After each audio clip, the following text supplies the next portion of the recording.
Olá pessoal, o objetivo dessa aula então é tratar sobre a escrita de dados, ou seja, como é que eu faço para mim gerar um arquivo externo para que esse arquivo externo possa ser lido por outro programa, tá?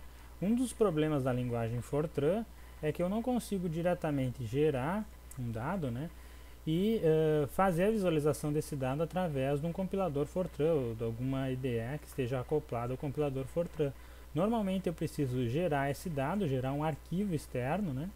E esse arquivo externo, por sua vez, é lido, né, num programa específico para a criação de gráficos, né? Pode até ser um programa como, por exemplo, Excel, que é um programa mais geral, ou programas de computação científica, tipo MATLAB ou alguns outros, né? Então, o objetivo dessa aula é mostrar para vocês como que a gente faz a construção desse arquivo externo para que depois esse arquivo externo possa ser lido por um segundo programa que vai fazer a leitura desses dados e a criação do gráfico, certo? Esse é um assunto um pouquinho mais avançado, né? Quem está começando agora na linguagem talvez sinta um pouco de dificuldade, certo? Mas o objetivo da aula então é o seguinte, olha só. Esse programa que foi escrito, o objetivo dele é criar um arquivo que eu vou chamar de gráfico 1.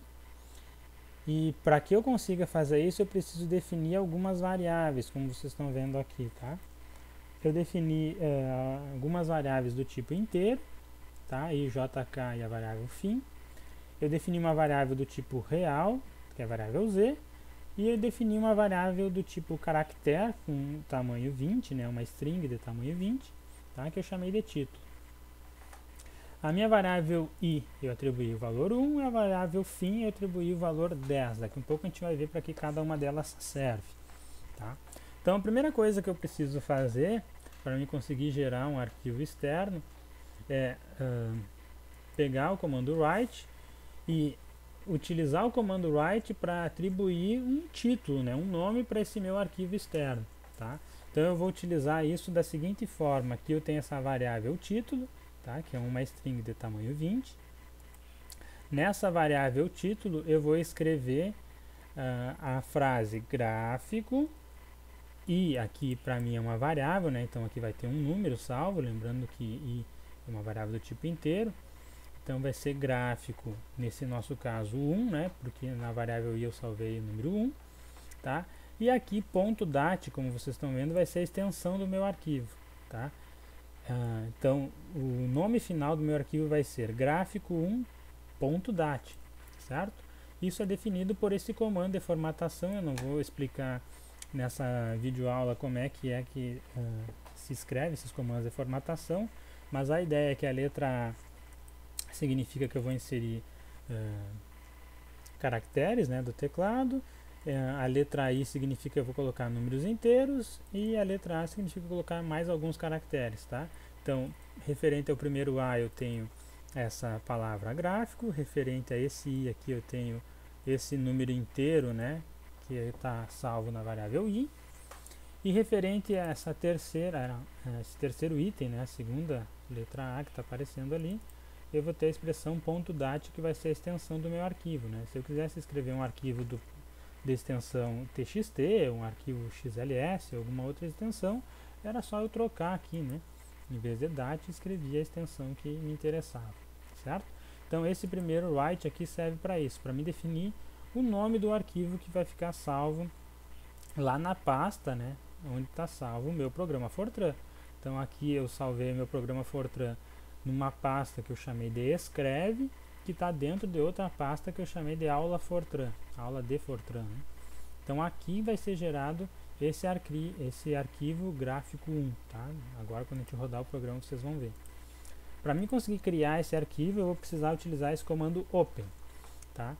Então esse comando open ele tem algumas sintaxes aqui que a gente precisa tomar cuidado. Uma delas é unit, tá?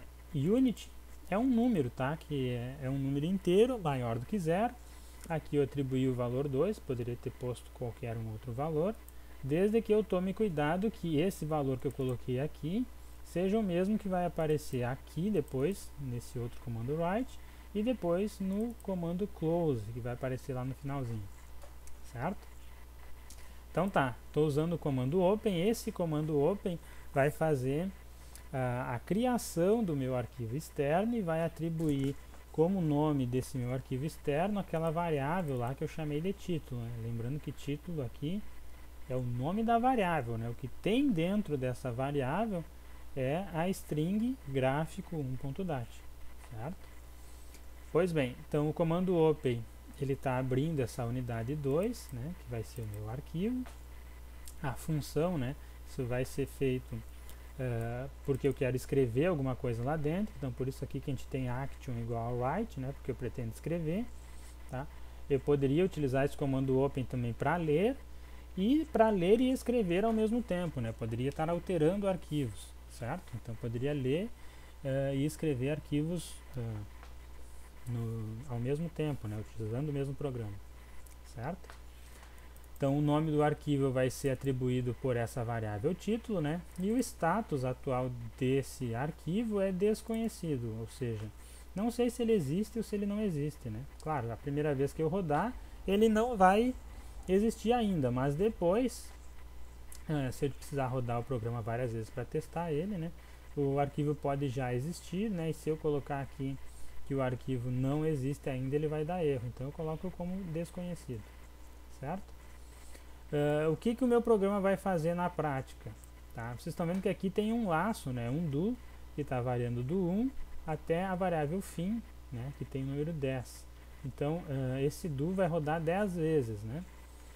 O que vai ser feito 10 vezes? Esse comando interno write. Tá? O que esse comando write vai fazer? Ele vai pegar essa unidade 2, esse novo arquivo que está sendo gerado, que está sendo escrito, tá? E vai escrever alguma coisa nele seguindo essa formatação que está aqui. FMT é de formato, né? E esse código de formatação diz basicamente o seguinte: 2 para nós diz quantas colunas serão escritas, quantos dados serão escritos a cada linha, tá?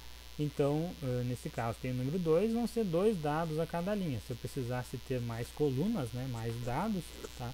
Eu trocaria esse número 2 pelo número de colunas que eu precisaria escrever, certo? Então ele vai sempre escrever uma espécie de tabela, né, pessoal? Tá? E esse número que está escrito aí, ele define para nós quantas colunas vai ter essa tabela, certo? Bom, depois aqui, como vocês estão vendo, tem um F. Esse F significa que o que ele vai escrever são números reais, né, float, certo? Muito flutuante, né?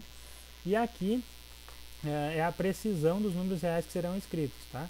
Então são 20 caracteres para a parte inteira do número, né? Essa parte que vem antes da vírgula, e 6 caracteres para a parte decimal, a parte que vem depois da vírgula, tá? Então isso que significa esse comando de formatação. 2 colunas com números reais, certo? E esses números reais vão ter uma precisão de 6 casas decimais, tá? Em resumo é isso, tá? Quais são os números reais que serão escritos, pessoal? Bom, eu poderia trabalhar com outros números reais dentro do meu programa e mandar ele escrever esses números reais aqui, né? Como esse programa não tem nenhum dado mais interessante, eu estou utilizando o próprio J, né? O próprio variável do laço aqui, para ser escrito no meu arquivo externo. Então, para diferenciar uma coluna da outra, na primeira coluna eu vou colocar J multiplicado por 2, e na segunda coluna, né, aqui tem a vírgula separando uma coluna da outra, na segunda coluna eu vou colocar J multiplicado por 3, certo? Então, recapitulando, o que está sendo feito, né, nesse meu arquivo externo? Eu estou fazendo, por causa desse do, eu vou escrever 10 linhas, né? Então, do 1 até o 10, ele vai repetir esse comando write. Cada comando write escreve uma linha. E nessa linha, por causa desse número 2 que está aqui, eu vou ter 2 colunas, né? A primeira coluna vai ser preenchida com o número J multiplicado por 2 e a segunda coluna com o número J multiplicado por 3, certo? Depois de fazer isso 10 vezes, ele vai fechar o arquivo, né? Então ele vai encerrar o arquivo, tá? Então aqui close, né? Unit 2, a unidade que eu abri é a mesma que eu tenho que fechar. E o status keep, né, é para mim manter o arquivo, porque eventualmente eu poderia escrever um arquivo de dados, utilizar ele ao longo do programa e depois, a hora que o programa encerrar, você poderia dar um close e mandar ele apagar o arquivo, certo? Dependendo da aplicação do nosso programa, talvez seja interessante eu gerar um arquivo, utilizar ele ao longo do programa, a hora que o programa terminar, ele pode apagar aquele arquivo, tá? Essa também é uma opção que a gente vai analisar depois. Mas aqui, né, como eu quero utilizar esse arquivo para mim ler depois ele no Excel, fazer um gráfico, etc., eu vou ter que manter ele, por isso o comando aqui keep, certo? Então vamos ver o que vai acontecer. Vou mandar rodar esse código aqui. A parte do Fortran aqui vocês vão ver que não vai ter nada de especial, né? Porque não tem nenhum comando print, não vai aparecer nada na tela, né? Como vocês estão vendo, ele rodou e a princípio não fez nada, tá? Mas o que ele modificou, como vocês vão ver, aconteceu aqui na pasta, né? Onde esse arquivo está salvo. Aqui foi gerado esse arquivo que não existia antes, que é o gráfico 1, tá? Que é um arquivo de extensão .dat, como vocês estão vendo aqui embaixo, né? Está aparecendo que ele é um arquivo DAT, DAT, tá? Que é um arquivo de dados. Então esse arquivo de dados, se eu clicar aqui no Windows, né? Eu posso abrir ele no bloco de notas, vocês estão vendo os dados que foram salvos ali, né? Certo? Outra opção eu também poderia ter aberto ele usando o próprio Plato, né? Tá? Então aqui vocês estão vendo os arquivos o arquivo que foi gerado, né, as informações que estão lá dentro. Então, como eu falei para vocês, a gente tem 10 linhas, certo? Na primeira linha tem o número 2 e o número 3, né? Isso aqui é referente ao J multiplicado por 2 e o J multiplicado por 3, tá? E assim vai, né? J multiplicado por 2, J multiplicado por 3. Então, isso foi feito 10 vezes, tá? O que acontece se eu quiser pegar esse arquivo agora e eu quiser utilizar esse arquivo para fazer um gráfico, por exemplo, no Excel ou no MATLAB, em algum outro programa? Bom, no Excel, pessoal, o Excel é um pouco chatinho, eu vou ter um pouco de trabalho a mais. Eu vou ter que vir aqui, ó, abrir, certo? Vou ter que localizar onde é que está salvo o arquivo que eu quero abrir, tá? Então, está salvo aqui, né, nessa pasta que eu chamei de escreve. Ó, aqui está o arquivo, gráfico 1. Vou mandar ele abrir e ele vai me fazer algumas perguntinhas, né? Então, o arquivo é delimitado ou é um arquivo de largura fixa? Bom, ele é delimitado, né? Então, eu clico em avançar, certo? Como que é feita a separação entre um dado e outro dado, né? Uma coluna e outra? É feita através de espaços. Então, vem aqui e marco, né? Que essa separação entre uma informação e outra é feita através de espaços. É por isso que ele colocou essa linha aqui para separar uma coluna de dados da outra coluna de dados, certo? Então, não esqueçam de marcar aqui o espaço quando vocês forem usar o Excel. Avançar, tá? E aí, por fim, né, o que a gente precisa ver, eu tenho que vir aqui em avançado no Excel para corrigir um pequeno probleminha, né? Vocês sabem que o Fortran ele separa a parte inteira da parte decimal através do ponto, né? E o Excel faz o contrário, ele separa a parte inteira da parte decimal através da vírgula. Então eu tenho que informar o Excel que aqui ele estava usando era o ponto, tá? Para separar a parte inteira da parte decimal. Então vem aqui, seleciono o ponto e o milhar, né, é separado pela vírgula, né? Estou usando a notação de língua inglesa. Dou OK, tá? E aí agora a hora que eu clicar em concluir, ele vai trazer esses dados aqui para o Excel, tá? Então são os mesmos dados aqueles que foram gerados lá, né? Esses dados aqui, certo? Olhem só. Claro, o Excel ele não mostra todas as casas decimais aqui depois da vírgula, né? A não ser que eu mande ele fazer isso, né? Eu venho aqui e mande ele colocar as casas decimais, tá? Mas são os mesmos dados, né, pessoal? Então, como vocês estão vendo, esse aqui é o arquivo visualizado através do bloco de notas, aqui o arquivo visualizado através do Excel, e se fosse o caso, se eu quisesse inserir um gráfico, por exemplo, poderia vir aqui e mandar ele fazer o gráfico, né?